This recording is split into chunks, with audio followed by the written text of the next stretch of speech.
Amy Sherman-Palladino now has her 4th Career Directors Guild Award nomination for The Marvelous Simpsons and Maisel. She's also won multiple Emmy Awards for the show for producing, directing, writing, music supervision, and her nomination at the Directors Guild Awards this year is for the season 4 finale, How Do You Get to Carnegie Hall? I will not ask you how you get there because we know you would just take the subway. It's very easy. But I wanted to ask you. Very simple to get there. Very reasonable. But I want to ask you, you're nominated for the season finale. I felt this episode, there's so much stuff that happens. It is a major episode. So many things that are tying off from the season and the series thus far. So what was your biggest challenge, I guess, as a director on this episode?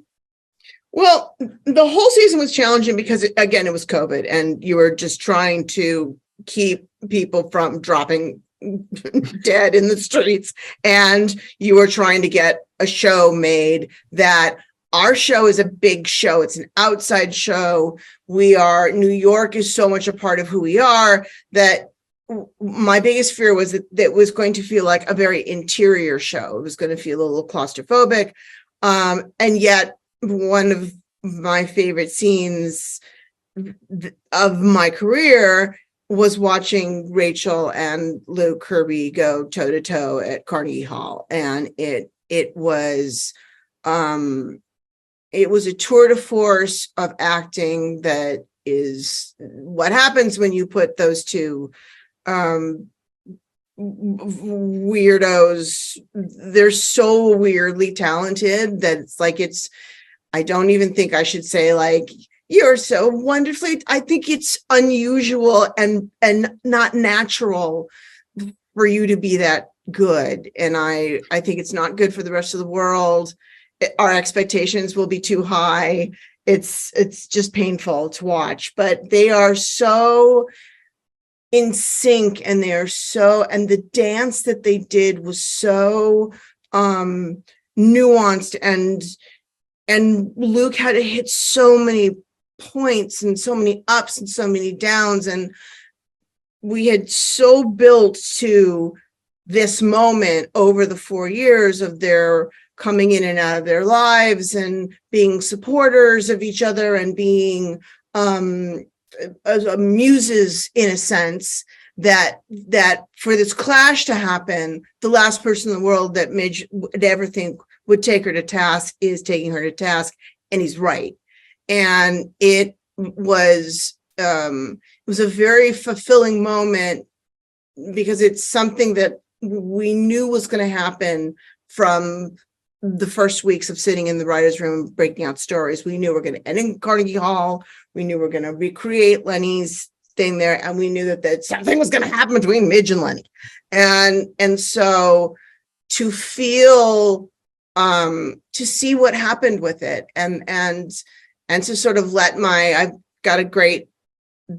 got one of the McConkie brothers. They're both geniuses and weirdos, and they go off in the woods with duct tape and pipes, and they come back with equipment that can do things that nothing exists before.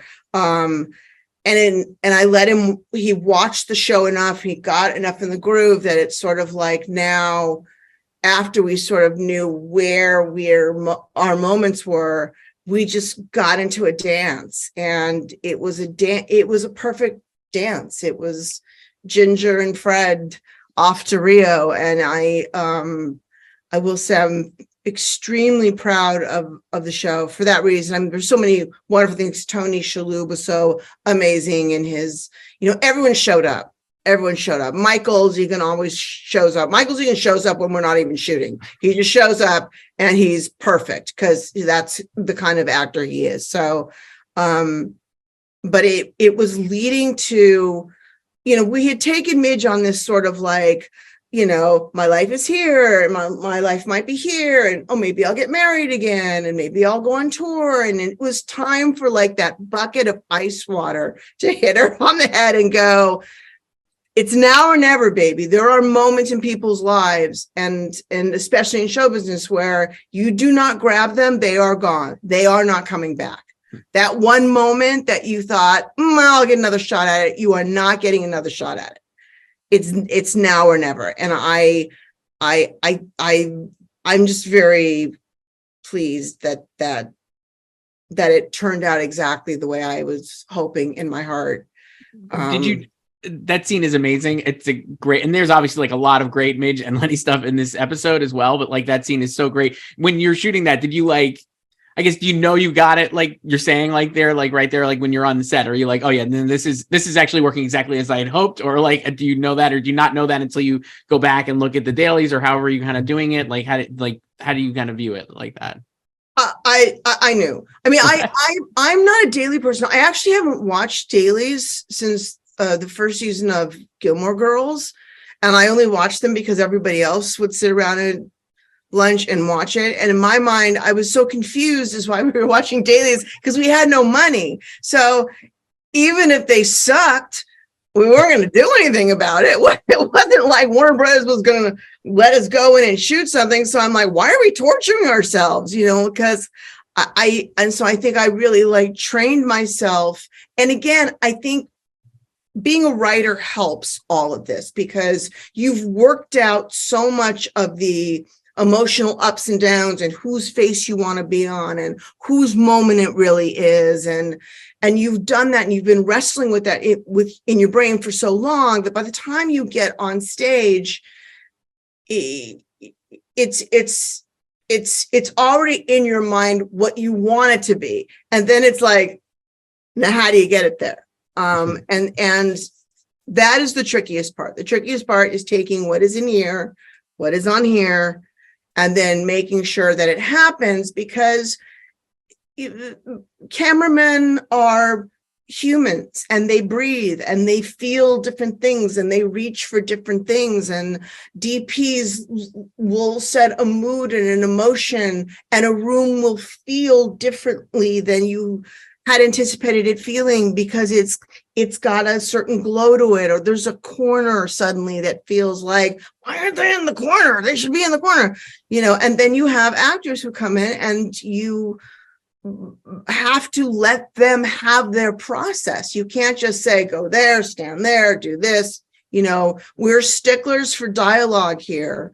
We're sticklers for our lines are word for word, but our actors are also used to that. And because we rehearse things a lot before we start shooting, much to the dismay of your second AD, who has to write down on some report what time you got your first shot off, the multiple rehearsals gets everybody in that groove, and it makes sure that the actors understand, if you're asking them to go over there, why are they going over there? Why are they making a move?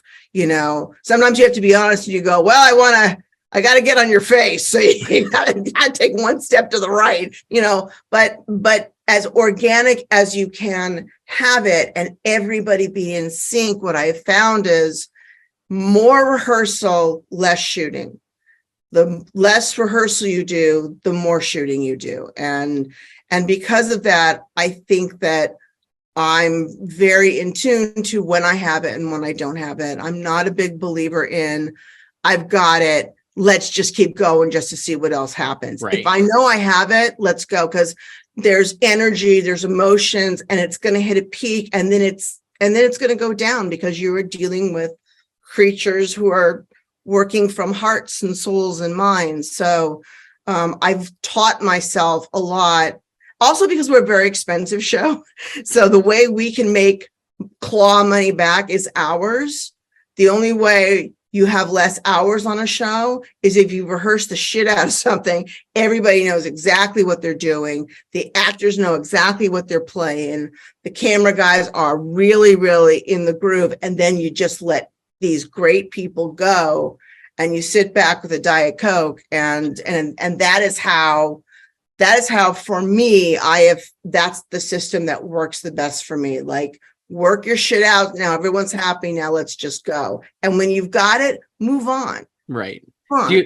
We have to wrap up quickly, but based off of that, do you feel like you are a 4-time DGA nominee for the show? And like, I think this episode specifically is really, I mean, I'm not asking you to pick a favorite, but I think it's a really great episode of Mrs. Maisel. Do you think have you like gotten better as a director of Mrs. Maisel, I guess, since when you first started the show to like this episode? I know you're obviously doing the final season as well here, but like I was born perfect. No, okay. Look, There is the work. The work is the point. It's the point. It's hard work. It's long work. Again, I have an issue with the 7:00 calls. I don't understand it. You should use nothing I shoot before noon, because it's a person who just doesn't had enough coffee yet. But I try to make sure that everything I do, I'm trying to push it a little more. And sometimes pushing it a little more weirdly also means to know when to not be fancy. It's not all about being fancy. We do a lot of wonders on the show. I like movement. I find I move a lot. I find people, when I'm talking to them, we very rarely stand on a mark and have a conversation that is static and that is not even a little overlapping or it's just the way I see the world. But also sometimes it's two people talking at a table. And if it's two people talking at a table, shoot two people talking at a table. If what they are saying and if what they are going through is worth the journey, you don't need a shot of the clock or the dog or a chipmunk going by or the pie droops or like suddenly, something drips onto the table. Like that can be great when you're setting some sort of mood. But I think I've actually gotten better at let it live. Just let it live. The actors have this. I can sit back. I don't have to find my fanciness. My fanciness is there.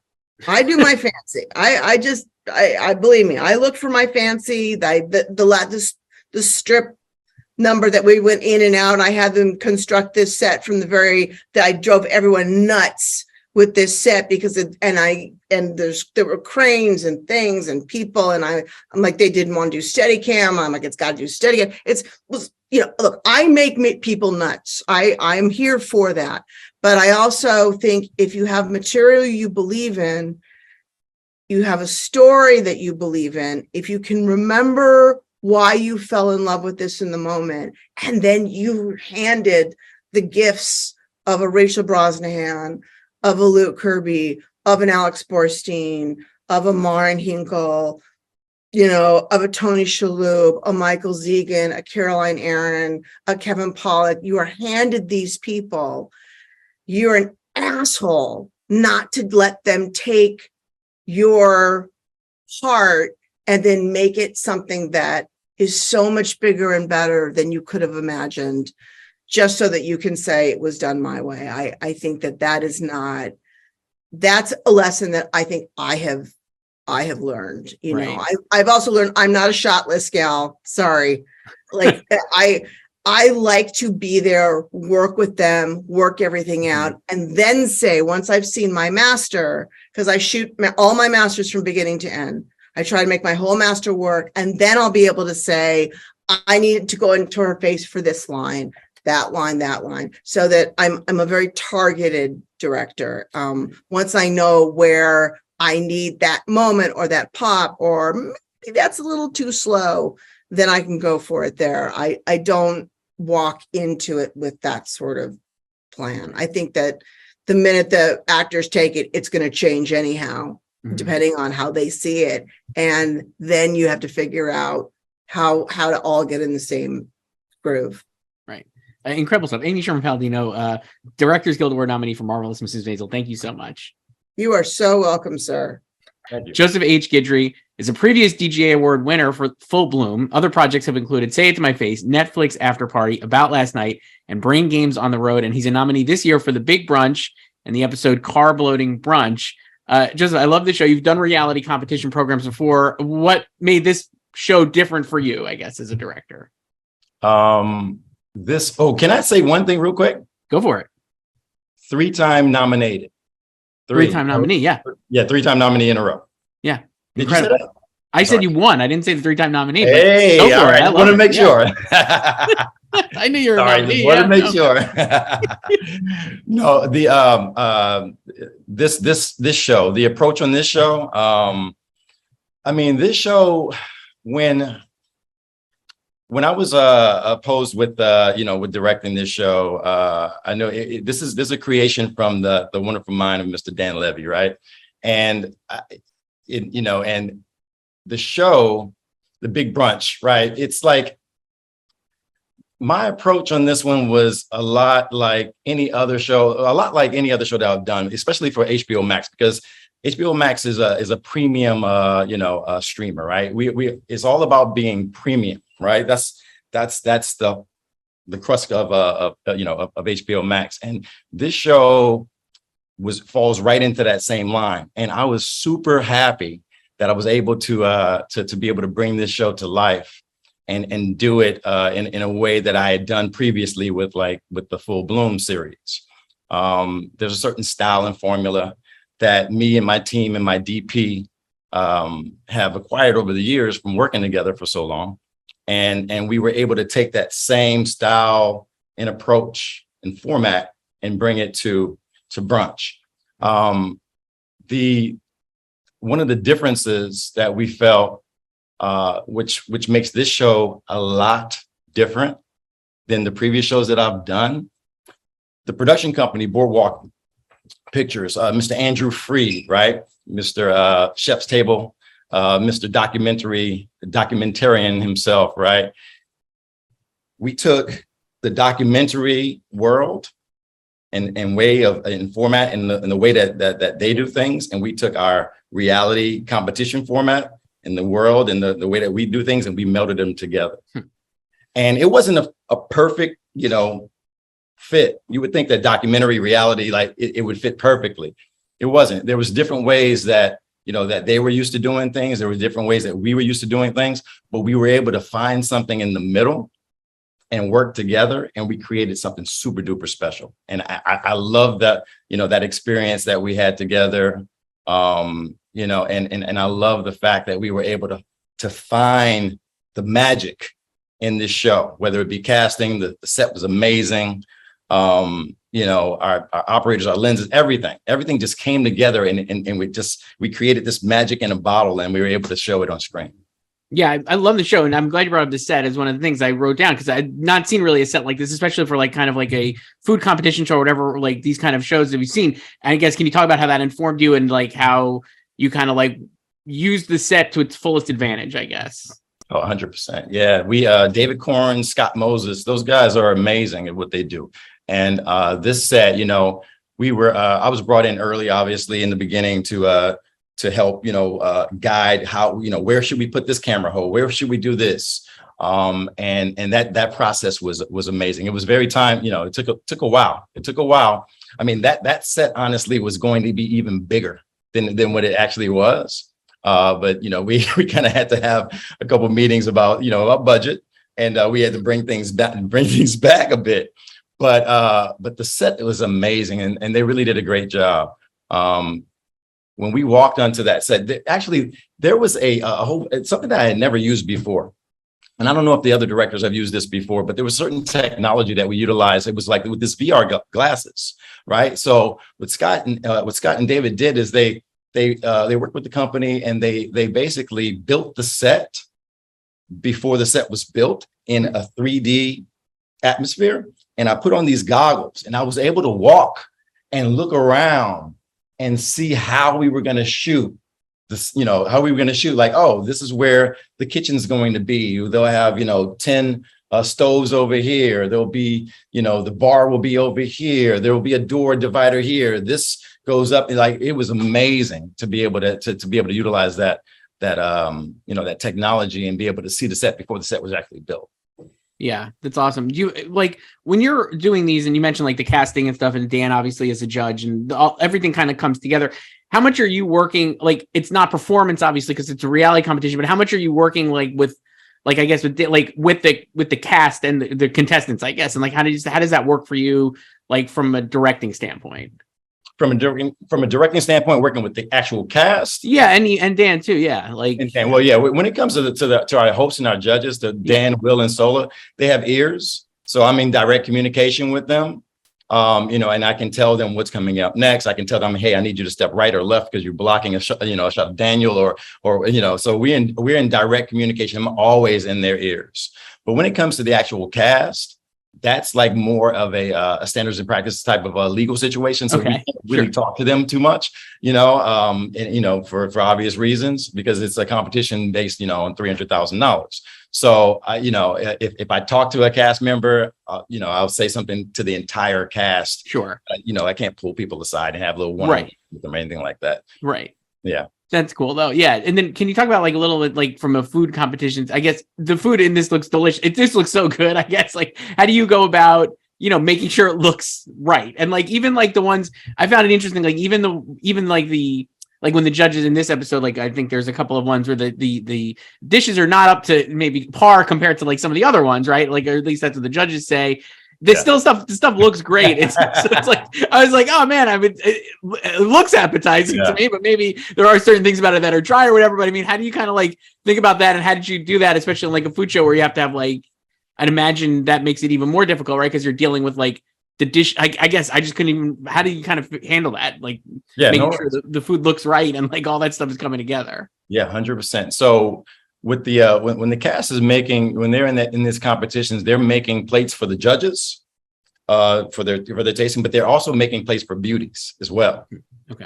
So when they're done with their time, they'll hand their the plates off to the judges, but then there's a plate that literally goes back behind the scenes that the audience never sees, that goes into our beauty world. And that's the second unit. That's an entirely second unit. And our second unit DP, his name is Matt Chavez. And he is actually one of the DPs of Chef's Table from Boardwalk. And he is amazing. He's amazing. He and my DP, again, the two worlds meshing together. He and my DP, Sebastian Jungwirth, we all came together and we talked about how we were going to shoot our beauties. And that's an entirely different a second unit camera, an entirely big setup on a whole nother stage, big setup. And that's how we're able to make those things look so good, because Chef's Table, that Boardwalk does, that stuff looks amazing. And we were able to do the same thing for this show as well. Yeah. We have to wrap up. This is an incredible show. And like I said, I've really enjoyed the whole thing. But you're nominated for the carb loading brunch episode. Why was this such an important episode, do you think? Or like, why did this one stand out for you? And like, kind of like, compared to the rest of the show and all that stuff? Yeah, this one actually stood out a lot because this was one of my favorite episodes, right? Yeah, this was one of my favorite episodes. I love this. I love the show. I love all the episodes, but this one really hit home for me and my crew. And Boardwalk, and HBO Max, right? We love this episode so much. We had to put this one forward. The I don't know if you've seen the entire season, but all of our episodes look so amazing. But this was our episode 104, if I'm not mistaken. So we were really starting to find our groove when it came to camera angles. We were really starting to find our grooves when it came to our judges, speaking to our cast. Everyone just started to come together. And I felt that this was the episode where things just started to all come together and make sense. Yeah, it's an incredible show. And I would say like, it feels like a show that's been on for, it's so well done that it feels like it's like in the many seasons, not just the first season, that kind of thing. Like when I was watching, I was like, it's a very high class show. Like you said, Joseph Guidry, a 3-time DGA Award nominee, 1-time winner, nominee this year for the Big Brunch. Thank you so much for doing this. I appreciate it. Thank you, Christopher. Take care, everybody. Thank you. Jeremy Podeswa, a 4th career DGA Award nomination this year, including others for Game of Thrones and Pacific. He's nominated this year for Station 11 in the finale, An Unbroken Circle. He's also a 4-time Emmy nominee for Game of Thrones Pacific and Boardwalk Empire. Just incredible work here on Station 11. I wanted to start for the finale. I want to kind of start at the end. You have the great reunion between Jeevan and Kirsten, and it's teased out in such a perfect fashion. I watched the show more than once, and I absolutely love it. And you kind of like are, as the audience, waiting for them to reunite. And then when they finally do, it's still a surprise. I just find the whole thing, it's like really well, you know what I mean? Like you're kind of expecting it to happen maybe earlier or later, and then it happens and it's great. Can you talk about how you approach shooting and like kind of that whole sequence of them coming back together, obviously after, in the narrative, decades apart? Yes. Well, I mean, I think you felt what you felt because there is a sort of near miss that happens a little bit earlier, and you think, oh God, they're not going to meet. Like the expectation is like so much that they are, and then it's like we kind of do that little trick for the audience, and we make them think that maybe it's actually not going to happen. But it had to happen. I think you couldn't really do this show and like not bring these two people together. And I think the trick to the whole thing was, it's with all these kinds of emotional scenes, it's like always balancing that thing of like genuine emotion, real feeling with anything that might feel overly contrived or over determined or overplayed. And I think, it's subtlety is what it's all about. And, I think I knew that the audience would want to see these two come together. And I know that I had these two amazing actors, Mackenzie Davis and Himesh Patel, who are just brilliant. And so, we had talked about it in the abstract before, the actors and myself, but we didn't really go too deep into what they were going to do in that moment. I just really told them how I wanted to shoot it and the simplicity of it. It's really shot quite simply. And then they just did what they did, and that was like the magic. There was no direction required really when it came to that. The direction was really in creating the moment, the environment around the moment. And I think it has to do a lot with Deborah Cox singing Midnight Train to Georgia, with with, we call them the Station 11 pips behind her. And it's, it was like, there's something so soulful and beautiful and sweet and sad about the setup to this. And also what precedes this in the thing is Kirsten's character meeting the young girl who's part of the kids who might be blowing up the airport. And there's this, and then these kind of all this beautiful emotional stuff with Miranda, finding out what happened with her and the pilot and the airplane. One of the really challenging things with this episode, just to go slightly off this point, is that it's emotional thing after emotional thing after emotional thing. And it's the play Hamlet and what happens with the characters there who are kind of sort of acting out the psychodrama of their lives through the words of Hamlet. And, there's so many scenes that have emotional qualities in them that are really significant, that when the sort of peak of them is the reunion of Kirsten and Jeevan, but the whole thing is calibrated. I mean, that's really what it's about. I think if all the rest of the scenes before were not emotionally calibrated, you wouldn't feel what you feel by the time that happens. And so it's really about kind of sustaining a kind of emotional swell, through the entire back half of the episode. Right. And I've never really done anything like that before. Like I've never worked on a show that was so purely emotional and that had to ride this wave for so long. Like normally you have a thing and it builds a movie or a show and it builds up to one emotional peak. And if you get there, you're lucky and you have that emotion and then it's gone. This was like, you have this emotion huge, and you have that other huge emotion, and you have this huge, and then you have this even bigger. And so I think that kind of that calibrating all of that was really the challenge of the whole thing. And some of it's in the editing, is just sort of how you build all that stuff, but a lot of it is in the performances and the writing and the way you shoot it. And I'm so pleased with the show. I mean, I hate to be pleased when somebody says they cried or they watched something that I did, but it's like, people tell me all the time that they weep through the whole last 20 minutes of the show. And I think that that's, a kind of tribute to the writing, to the performances, to everything that the show is, that it can do this thing, which is almost impossible. Like I didn't even believe you could sustain a level of emotionalism that, that long and make it work for an audience, but I think it works. Yeah, it definitely does. It is incredibly an emotional show. I would agree. I did cry a ton watching it. The other thing, I mean, you have this great, I guess I want to ask you this, something you said there, kind of sustaining the emotions, but not making it contrived or making it feel manipulative. And you have this incredible, on top of all that, you have this great score by Dan Romer and the music is unbelievable. And you're kind of like, I feel like if the show is just if the show wasn't as good as it is and it still had that music, it would still be like, oh, this is like emotional. But the fact that it kind of like is so incredible in the performances and everything you're saying, I guess how did you kind of think about the music and like how you would work with it, and like knowing you have that killer score in your back pocket, I guess, like especially in the scenes there, and especially I think in Hamlet, when they're kind of acting out Hamlet, it's diegetic, right? Like they're playing it on like they're well, they're not actually playing it, but it's okay. There is the symphony is performing, right? But does sort of take over at a certain point. And well, I have to say, Dan is just a genius. I mean, he's absolutely one of the most amazing composers that I've ever met, certainly one of the most amazing I've ever worked with. And I just cry when I hear his music. It's so moving, but not cheaply moving. I mean, it's in a complex, earned way moving. And it just adds so much to those scenes. Like, I can't even tell you, like, I mean, they're moving on their own. Everybody was crying on set when we were filming that scene and there was no music. And, so obviously the performers were giving it and the scene just, was earning it. But that music with that, music can kill a scene. Like, you can take real emotion, it can be killed by music.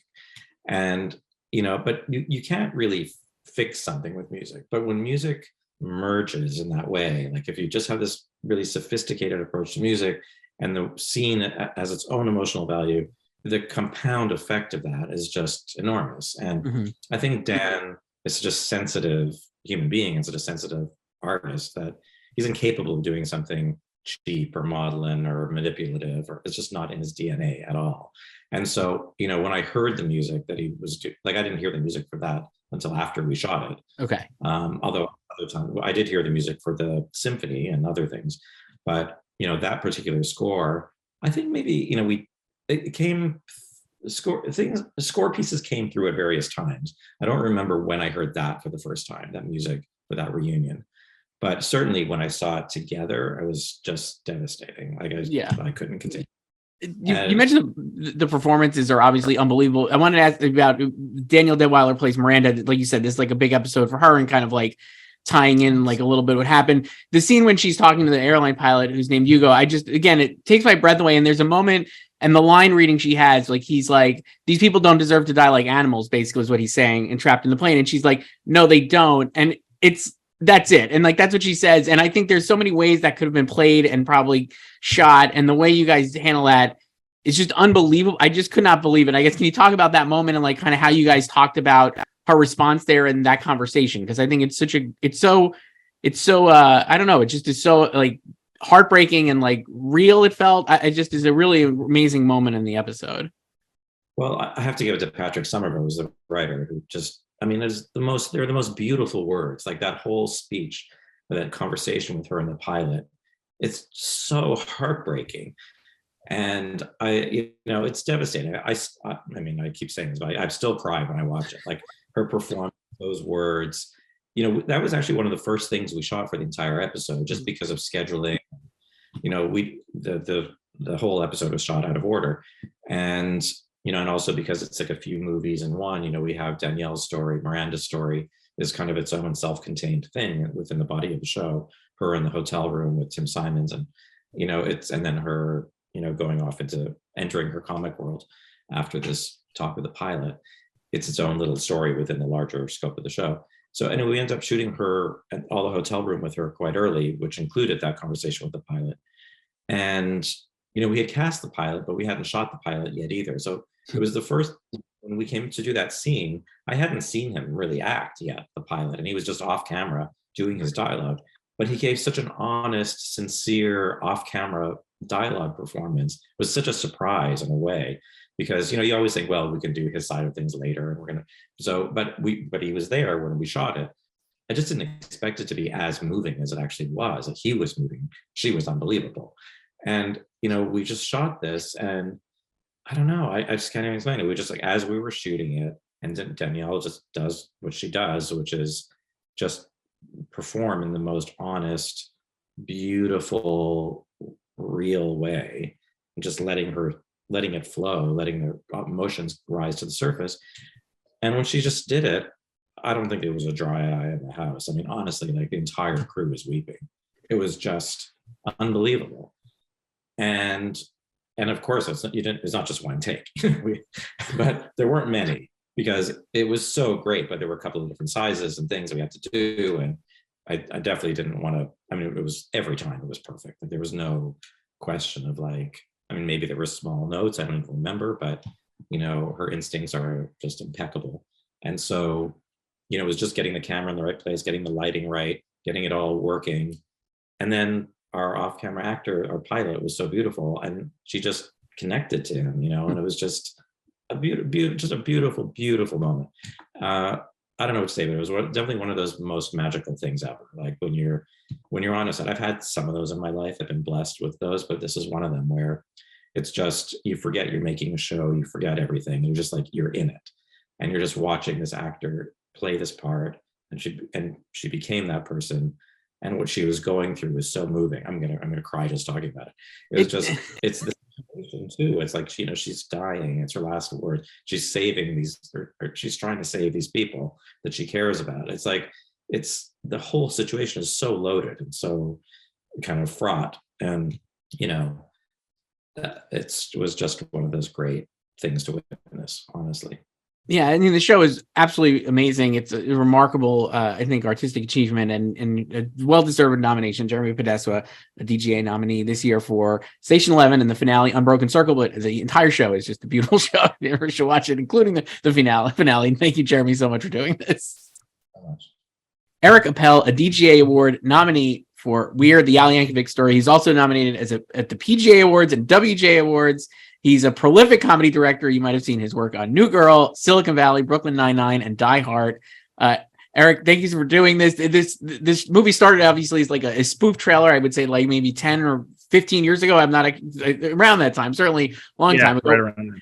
When you decided, or the opportunity came about to turn into a feature film, or maybe like expand on that, I guess where did you start when you were thinking about it, to expanding what you did in the viral short trailer to making it a feature film? Yeah, it's funny. When we did that original trailer, Weird Al had been showing it at his concerts for about a decade. Every time he toured, in the middle of the show during a costume change, this trailer would come up on screen. And after shows, people would come up to him and, either say, "I've looked for this movie and I can't find it. How can I find it?" Or "Can you please make this movie a reality?" And his answer was always the same. Ed, Eric and I talked about it back when we originally made the thing. We felt it worked best as, like a little sketch.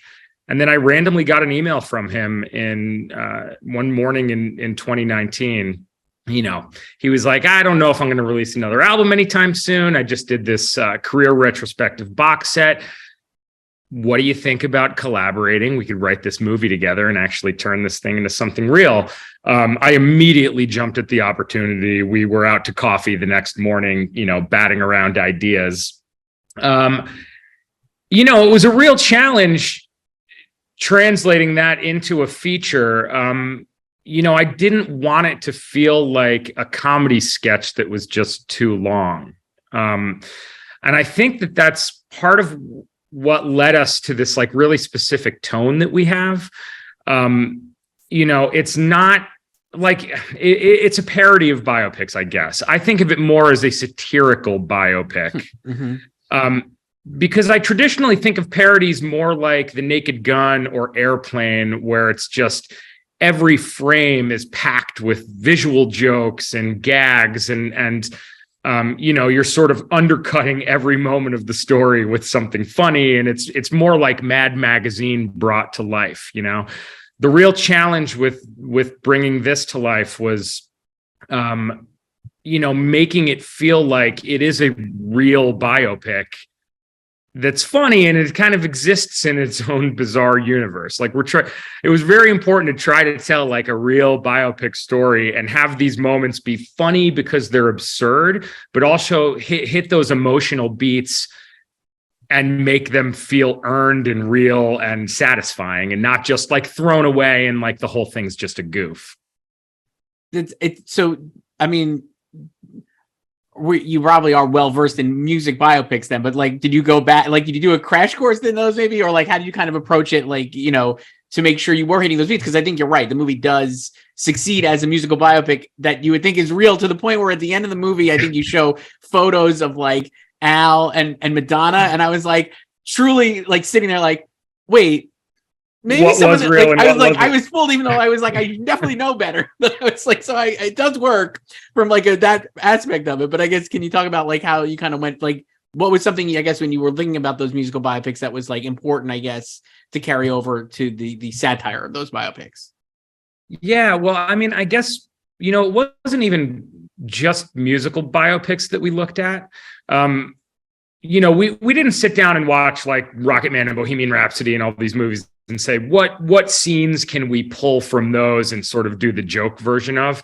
Walk Hard feels very much like the parody of Walk the Line and a lot of musical biopics, but we wanted to sort of take all those tropes and those moments from even fictional biopics, Boogie Nights, Forrest Gump, and just kind of, it was all about building the story around this fake version of Weird Al, this guy that just wants, he just wants to be accepted for who he is. He just wants love. And just kind of tracking that journey, he rises to the top. He becomes the most successful musician of all time. It's a false victory. He thinks he gets what he wants, but it's not, it's the love of his father that is what he's really looking for. And it makes him susceptible to all these, we added Madonna as this villain character who, his guard is down and he doesn't even realize that she's taking advantage of him. So it was really just, we had all the Weird Al songs, and obviously there's those moments in the biopic that we wanted to hit that are sort of universal that happen in every musical biopic. There's the, writing the first song. There's performing in front of an audience where the audience hates you at first. And then by the end of the song, they're like the biggest fans in the world. And it was like trying to grab onto all those moments, at least for the first half of the movie. And, play those in a very, it's grounded in its own bizarre reality. Mm-hmm. And make those moments feel big and earned. And then for the second half, it was just sort of taking the, the downfall of this character and trying to make it feel not like we're just following a paint by numbers biopic, but to bring it to some really insane places like this Pablo Escobar action sequence that we have, which came from the very first conversations that Al and I had. I think he had just binged all of Narcos and he was like, I think it'd be really funny if out of the blue in this movie, I'm suddenly John Wick in a Hawaiian shirt and I'm like facing off against Pablo Escobar. So I was tasked to like, okay, well, I need to figure out how to make that really earn. Like I had to fill that scene, we're going to pitch this movie all around town. The first thing that's going to happen is people are going to tell us you have to cut this Pablo Escobar scene. It makes no sense. It comes out of nowhere. So it was like, how do we figure out how to put a bunch of emotional payoffs in this Escobar sequence? Mm-hmm. So it comes out of the blue. It's like Al's at its lowest point, and all of a sudden he's thrown into this action movie world, and it feels random. But by the end of it, it's like, okay, well, I think the only thing that could have happened was this Pablo Escobar sequence. It's where he figured everything out and it propelled him into the third act, Right. That's awesome. You mentioned, I think you said like this, you shot this in like 18 days, right? Or 17 days. 18 days, yeah. Which is just wild when you watch it because there's so much going. Like it's kind of hard to wrap your head around that you did it in such a short amount of time. The other thing you mentioned there was like Boogie Nights as like an option or an inspiration or whatever, and you kind of have that homage to the Boogie Nights here with the pool party and the cameos. I definitely was like very excited about that sequence. I know that's like so doing that kind of massive sequence with all that talent and like how all those cameos. And then also doing it within the 18 days, I just was like, how did you pull that off, basically, for lack of a better question? But I mean, like, it is kind of wild, so I guess. Yeah, it's wild. It was a bit of a miracle. And I mean, that day that we shot that scene, that's not the only scene we shot that day. With 18 days, you have to stack all these things. I think the day that we were Al's in the jungle, breaking the neck of this like Pablo Escobar henchman, that was the first half of one day. Then we had to do a company move, to the Van Nuys golf course restaurant where we shot the scene where Al and Madonna are out to dinner, and he finds out that he gets the phone call that tells him that Michael Jackson's recorded a parody of "Eat It," and I'd say that pool party day. I mean, the lead up to that day, one of the most stressful situations I've probably ever been in on any set of anything I've ever done. it was a day where we were watching the weather. You know, we were shooting this movie in February in LA, which is usually, you know, it gets a little chilly, but the weather's pretty even every day. It's sunny. It was the one day of the month that was forecast like rain. Oh, no. And we just had no wiggle room in our schedule. Like our, you know, we had our budget to think about and also actor availability. I think Daniel Radcliffe had to, you know, and we're shooting this at the height of COVID. I think Omicron had just started, or maybe it was Delta at that point. I can't quite remember, but you know, we were operating under serious COVID protocols. And we couldn't afford for anyone to get sick. If someone got sick, if Daniel Radcliffe got sick, we were sunk. He was contractually obligated to go do press for The Lost City 1 week after we wrapped him. So we couldn't. And we have this pool party day, and I know we have all these major cameos. We have all these comedians, you know, Conan O'Brien's dropping by, who, by the way, we have to try to get him out in 1 hour. You know, we shoot his piece, you know, his pieces. He's kind of doing us a favor and coming by for basically no money. And then I'm watching the weather app and it's like, we're going to have rain that day. It's supposed to be this sunny pool party scene. Thankfully, when we got to that day, it sprinkled a little bit near the end of that scene. But it was so cold, we couldn't afford to heat the pool. We shot on a Monday. We would have had to bring heaters in over the weekend. It just wasn't in our budget. So we couldn't have anybody swimming. I mean, every time I call cut in that scene, everyone's just huddling under heat lamps. And I would say this, like, and this sort of across the entire movie, part of what made it doable was casting fantastic actors that could pull this stuff off in 1 or 2 takes. And it was a comedy, but we were playing it like a drama. So we weren't doing a lot of improv. I mean, there's barely any improv in this movie. Everybody's sticking, you know, really close to the script because they're trying to play all of these scenes as ridiculous and absurd as they are at the top of their emotional intelligence and like, you know, really playing this like it is, you know, like they're in a big budget musical biopic, even though we had I think we had less than 1/10 of Elvis's budget. You had like a sequence. Yeah, we had maybe a sequence. Yeah, we had like Elvis's crafty budget, I think.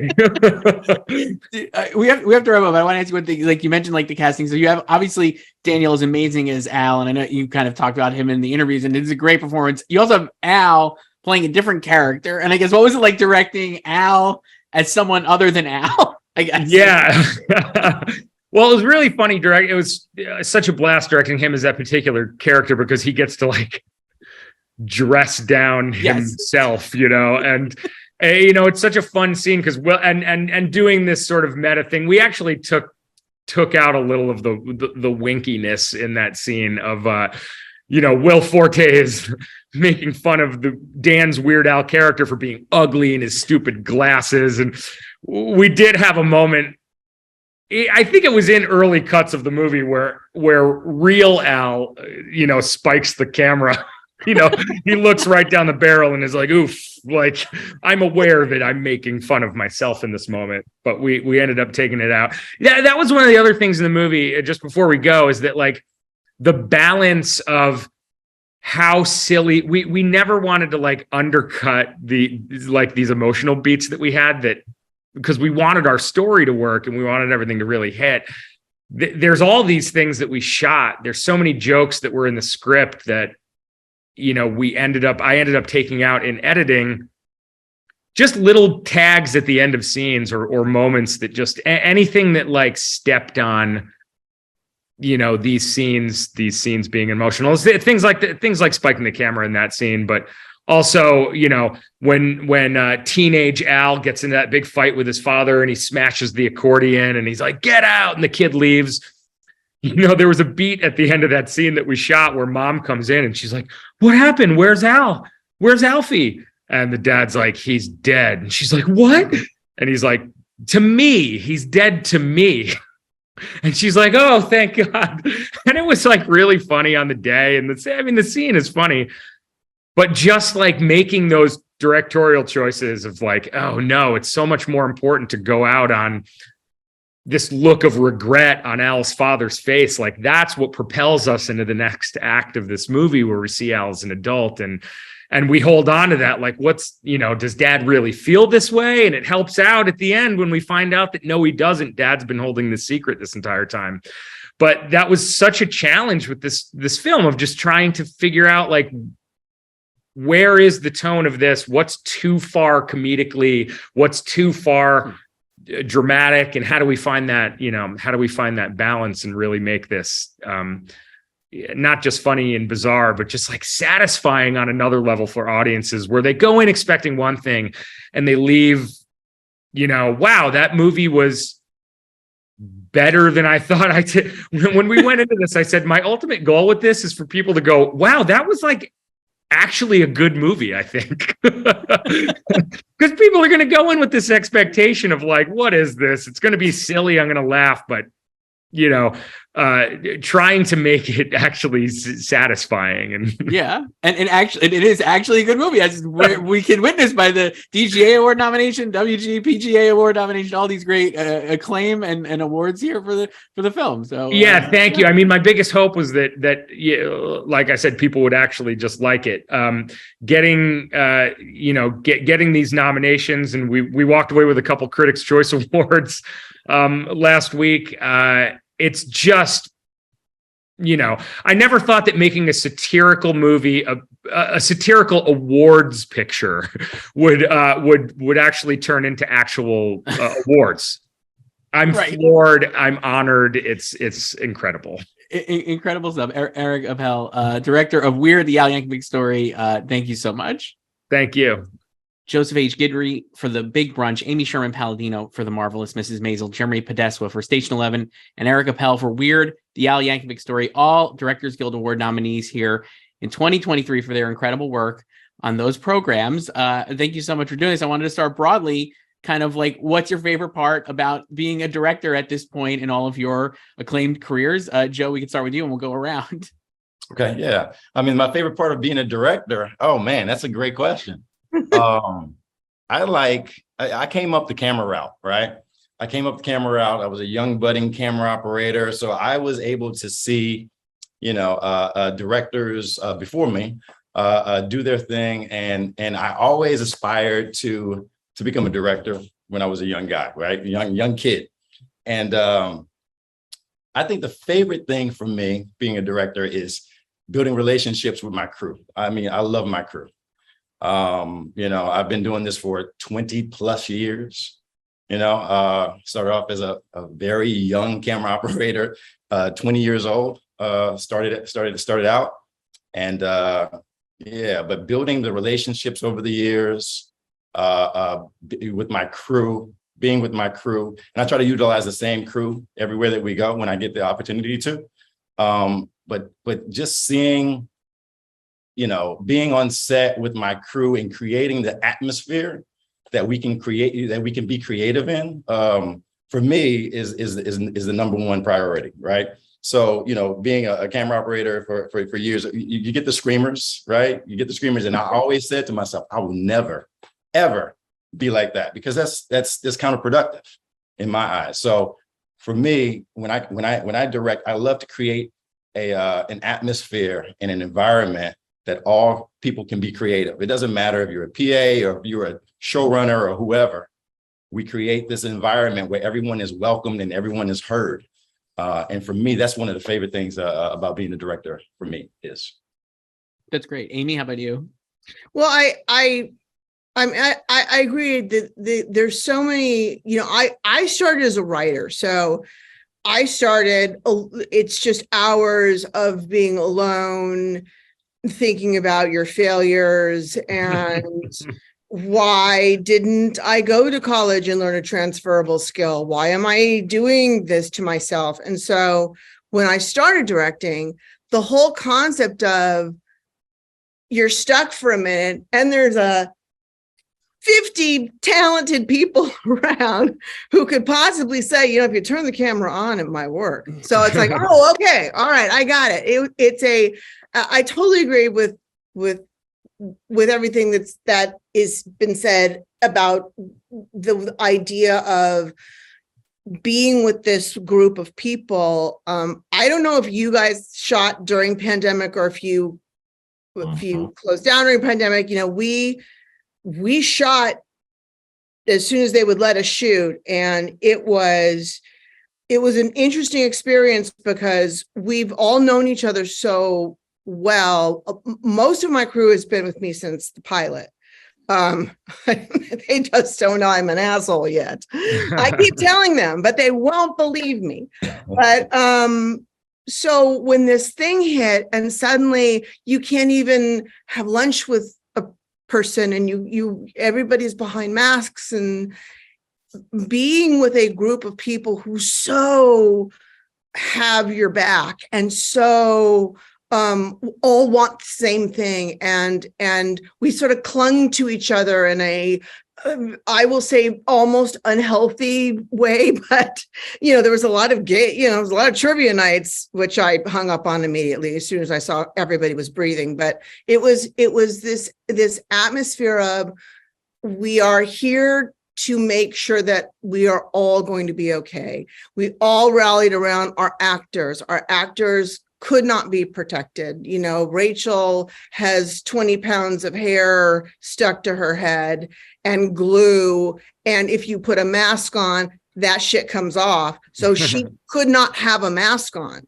So it was this amazing group of people who not only decided we're going to up our game so that nobody knows it was our COVID year, but we're going to make sure that our girl gets through it and gets through it healthy. And our cast, and it was a very, there's so many, I think this business is just a nightmare sometimes. People can be so cruel and egos are so involved and there's so much money involved, but there's moments like that nobody talks about or hears about or sees, where it's a group of people who are really taking care of each other. And it's to me, it's like you won't learn that as a writer because you're too busy in the corner eating your hair and juggling therapists and figuring out how much Valium is going to get you through scene 5. So it is important. It's that social, and it's having a team. It's going into battle and having your army with you to make sure that you don't completely fuck it up. Jeremy, how about you? Would you echo those comments, or what do you think? I would actually, and I think it's really interesting that all of us are talking around the same thing, which is like about how collaborative this is as a medium, and how our work is really dependent on the work of other people that we come together to make something with. And for me, that was always been the thing that drove me too as a creative person. I come from a family of artists, of painters. Actually, my dad was a painter, his father was a painter, my brother's a painter. I can't paint. So I kind of found my thing in filmmaking. But what I really appreciated about that from the very beginning was that you're not alone. I mean, it was one thing that I really witnessed with my dad and with my brother, is like they're like for weeks and months and years, like in a studio with a canvas and brushes and painting, and that's how they create their work. And I just couldn't imagine that kind of life for myself, even if I had that talent, which I don't. But for me, it was important to find something where the effort and the collaboration is shared with other people. So you create something out of nothing, but you are relying on the expertise and the talents of everybody around you. And so, we are all better together than we are independently. We all come together with our own unique talents, and we together make something that's greater than the sum of the parts. And I think that's what's so beautiful about what we do. And I think that, it's funny because there's a whole sort of cliche about directors being egomaniacs. And I think that, the truth of what we're saying here is, in fact, I think we're kind of the opposite in a way.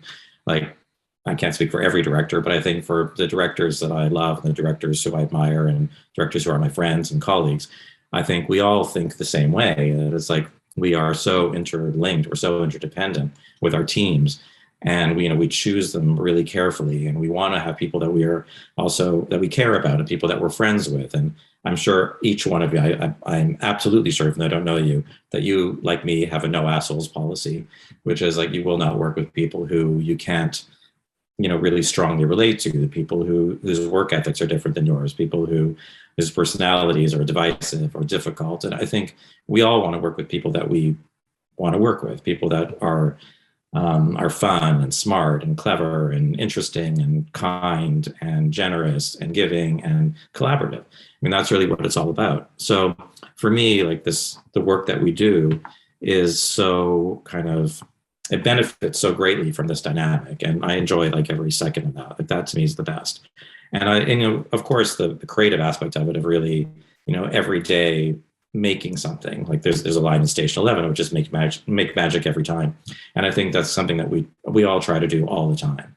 And I think every scene is an opportunity. Every discussion with an actor is an opportunity. Every time you line up a camera is an opportunity to do something magical and beautiful.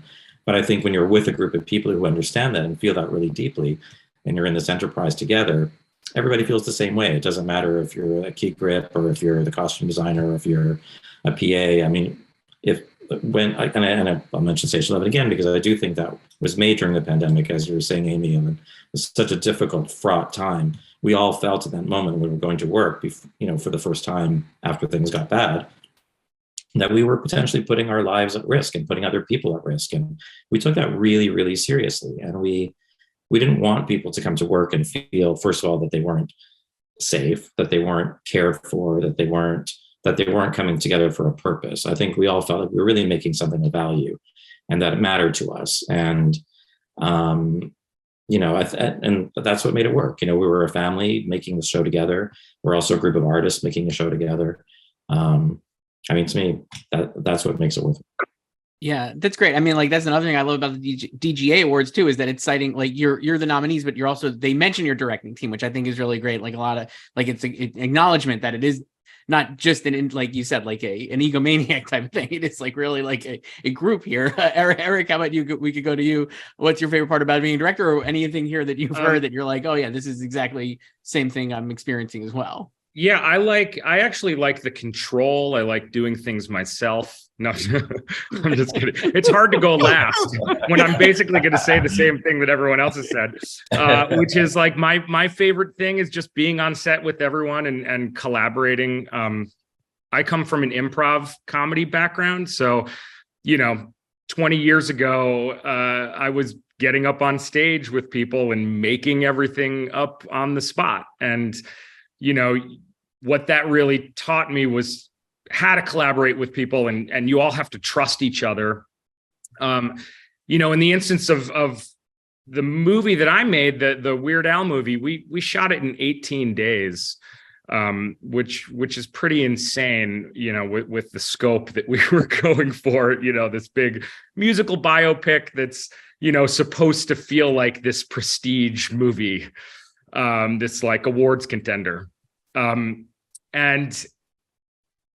had to, like, everyone had to treat this like it was their passion project, and we all had to kind of lean on each other. And, we're sort of all racing against the clock. And in those moments, that's the most fun part, really, for me. It's the creative problem solving in those moments. Like, how are we going to get this done? We have too much to do today. It's insane what we're trying to pull off. And just, rallying the troops and getting everyone to band together and just bring their best ideas and, make the magic happen.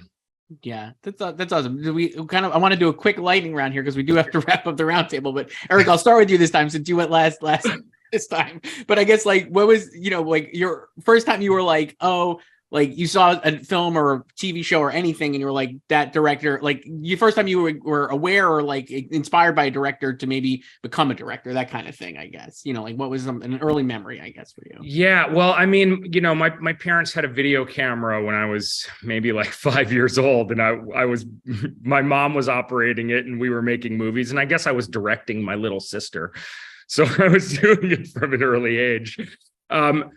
I mean, the movies that I grew up on that kind of like blew my mind as a young child was things like Pee-wee's Big Adventure, movies that sort of created their own weird world, that had their own set of rules that they were grounded in. those were, it was movies like that, Back to the Future when I was young, like those things that really blew my mind. But I think in my formative years, like when I was a teenager, it was like the Tarantino movies and the Paul Thomas Anderson and Coen brothers. Like when I really started coming up as like an avid cinema fan, those were the things that were coming out, when I think Pulp Fiction came out when I was like 14 years old. And, my friends and they would let younger kids into the rated R movies at the $1.50 theater in my town. So like, as a 9th, 10th grader, like I got to see all these movies that completely blew my mind. And yeah, I knew what I wanted to do from that point on. Definitely. I have a feeling we're probably around the same age then, based on your references there. Yeah. Jeremy, how about you? What was an early memory of you, or something where like, oh, this is a real like inspiration for me? Well, I'm a little older, so my references are going to be a bit different. But movies were just kind of like this foreign magical thing to me. Like I grew up in Toronto, Canada. I didn't know anybody in the film business. It was like I never ever imagined that I would go into making films. So I just loved movies though, and I really loved musicals when I was younger. So like The Wizard of Oz, I think actually was probably it was a movie that was on like every Christmas or New Year's or somewhere around that time of the year. They would just play it on television. It was before VCRs, before all that stuff. And I would like wait to watch that movie every year because I was just, as a kid, just like, it was magical to me. And so I think those, like discovering, I don't know if you guys know the compilations, That's Entertainment, which really had a big impact on me when I was younger. That's Entertainment 1, 2, and 3. And they were just compilations of like great movie musical moments. And that was just like unbelievable to me as a kid. I didn't even know, I couldn't even imagine those things were made, but just seeing that raw talent and the artistry and capturing those dances and music was really exciting to me. But I think like when I started to become more aware of movies and them as an art form, and I always had a more critical interest in them. It was really, I think, around the time of when the movie Cabaret, which was like the first grown-up musical that I saw when it came out, and The Godfather came out, I think, in the same year. And that was kind of like a knockout moment for me. Seeing like Cabaret, The Godfather, I think American Graffiti came out around the same time. There was like a thing of like movies being really grown up and really complex and interesting and sometimes dark. And, that as a creative person at being a teenager at that time when I was seeing those things, that was very exciting to me. And that I think maybe at the first time I thought, I don't know if I thought about making them, but I thought like, this is more than just like, I'm excited to watch The Wizard of Oz every year. There was something more serious going on with me as a critical thinking around movies. Yeah, that's awesome. Amy, how about you? Well, I came from dance. I was supposed to be a dancer, and then I discovered sandwiches, and my mother is still very traumatized by the terrible turn my career has taken. I don't think she'll ever get over it, but I think because of that, I was drawn to anything that moved, anything that didn't stop. I was actually more of a TV kid. I was much more of a Norman Lear, All in the Family. I started in sitcom, but there was something about, All in the Family went.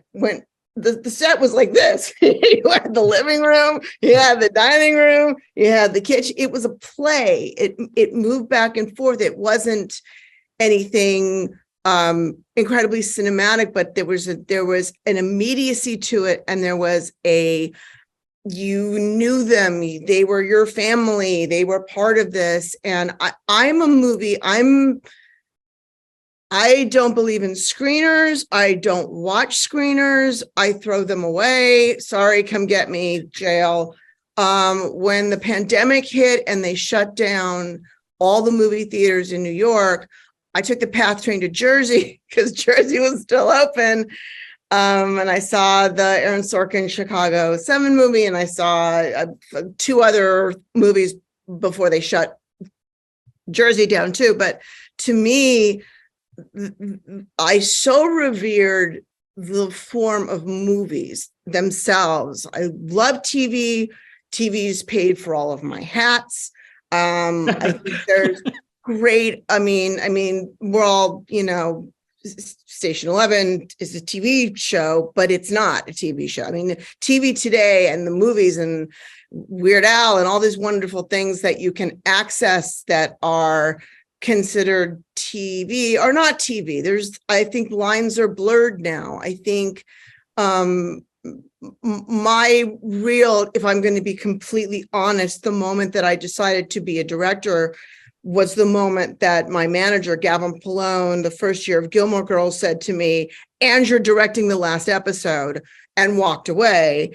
And I'm like, I think they've got to get up really early, and I'm just not sure about this 7:00 call thing. And so it was sort of like, I think he believed that unless I was forced into it, I wouldn't do it. I think he was right.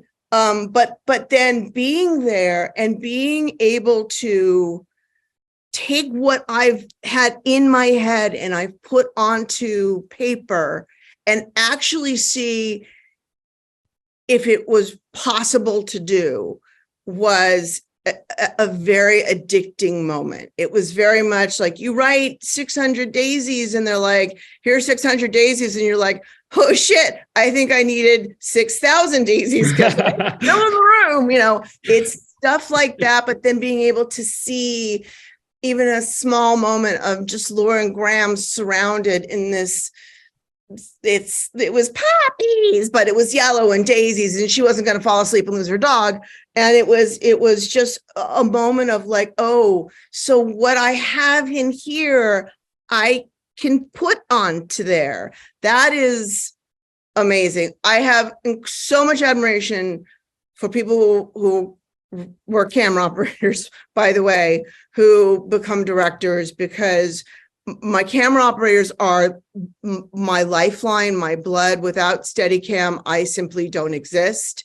And the knowledge of the fact that you took that skill and you turned it into directing meant you were not only a camera operator, you were a camera operator who understood story and feeling. And when you have that combination, that is epic. And I'm incredibly jealous of that, because I do a lot of like, I have my Orson Welles thing, because my favorite Orson Welles story is that they were getting into an argument about eye lines. And he's like, I have a headache. I have to go home and lie down. That is me. It's like they start talking about eye lines and I'm like, Chip, where's the pillow? Because I'm just like, I can't, like, just please just tell me. I need the movement. I need the emotion. I need to get this feel. And it would be terrific if it looked like they were looking at each other. I'm going to be craft service who wants some carrot sticks. So it was a lot of that. So I will say it was forced upon me in the best way possible. And I'm still trying to justify it to my mother to say, look, all that dance lessons and all those toe shoes you paid for, this is why I can stage a scene like this. I don't think she's bought it yet, but I'm still. You keep trying. I'm trying. I'm in keep there. Trying. That's right. And Joe, how about you? Early kind of formative thing for you, or like, when I was a kid. I grew up in a very small town in Louisiana called Opelousas, Louisiana. Right. So in those towns where you're driving through, you blink and you pass it up. It's like very, very tiny. Right. And growing up there, I always aspired to, my mother was from Los Angeles. My father was from Louisiana. So when we moved, I was born here in LA, but then I moved to Louisiana when I was like 6 months old. And growing up in Louisiana, I never had the connection with Los Angeles. I used to watch a lot of Three's Company growing up, right? Watching them live in Santa Monica on the beach. I always wanted to go to Santa Monica. I always wanted to go to Santa Monica, California, right? But early on, I remember getting a PXL 2000. I don't know if you guys remember what type of camera that is, but it's called a PXL 2000. It's a Fisher Price camera made by Fisher Price, and you would put cassette tapes inside of the camera, and you could record not only audio on a cassette tape, but these visuals on a cassette tape. And I remember getting one of those when I was super young. and utilizing that to shoot me and my friends playing basketball, running around the streets and everything. And then you would come back and it would come like a little monitor, and you put the tape inside of the monitor, and then you would play it. And from that portion of it, like, I think I was hooked. I thought that, you know, I wanted to become, I knew I wanted to do something in Hollywood at that point, right? So my mother was from LA. My mom and dad got a divorce, unfortunately, but then I moved back to Los Angeles with my mom. And when I did that, I remember then the Thriller, Michael Jackson Thriller, it just come out. So George Lucas, there was a behind the scenes like special that they would play on television. I remember watching that, and I remember watching like all the behind the scenes things that Lucas did and that Michael did, and that really, I was just super intrigued by how this iconic you know, music video had been made. And then cut to, you know, I think that was like one of my first big like impressions, like you know, I think that really got the wheels turning. And then, you know, opportunity presents itself, and then I was able to work on a show called Premiere Story, and then it was during the O.J. Simpson trial, where I was posed with one of the producers, the executive producers, a guy by the name of Bert Kearns and Peter Brennan, gave me this high 8 camera, and said, "Hey, just go see what you can get." So I went down to the O.J. Simpson trial, and I was just down there, kind of like what TMZ is today. I did that way back in the 90s, right? And I was just that one camera guy down there with the little camera, and all the camera operators looking at me like, "What the hell is this guy doing here?" You know, and I got this little camera trying to get in there and try to get shots of Shapiro and Cochran and all that stuff. But I do have to say that one person who actually really kind of fine-tuned me into becoming a director would be Glenn Weiss. There's a director by the name of Glenn Weiss, and it was in 2008 at President Barack Obama's inauguration that I was shooting a documentary for HBO. I was a camera operator, and I was shooting a documentary. I was behind the scenes, and I was able to go into the control room with Glenn Weiss while he's directing the first dance, right? And he had literally probably about 30 cameras, and it was just a symphony, and it was all live to tape. Ready 1, take 1, ready 2, ready 27, take 27. And he's just, you know, I'm shooting behind the scenes of this symphony, and he's the conductor. And that's where I really fell in love with live TV, with television. And I said to myself, and the way that he treated his crew as well, because we shot all behind the scenes, all the celebrities were there and all this stuff, shot behind the scenes. So I followed him around for the entire like 2-day process, and I fell in love with it. And he was my inspiration. And I said, whenever I have an opportunity, that's the guy that I want to be. I want to be like that guy. So it'd be Glenn Weiss. That's awesome. You picked someone very good. And Glenn obviously is very acclaimed as well. We have to wrap up there with this roundtable, but it's incredible chatting with you all about your history as being directors and stuff. Joseph Guidry, Amy Sherman-Palladino, Jeremy Podeswa, and Eric Appel. Thank you all so much. No problem. Thank you. Good luck, everybody.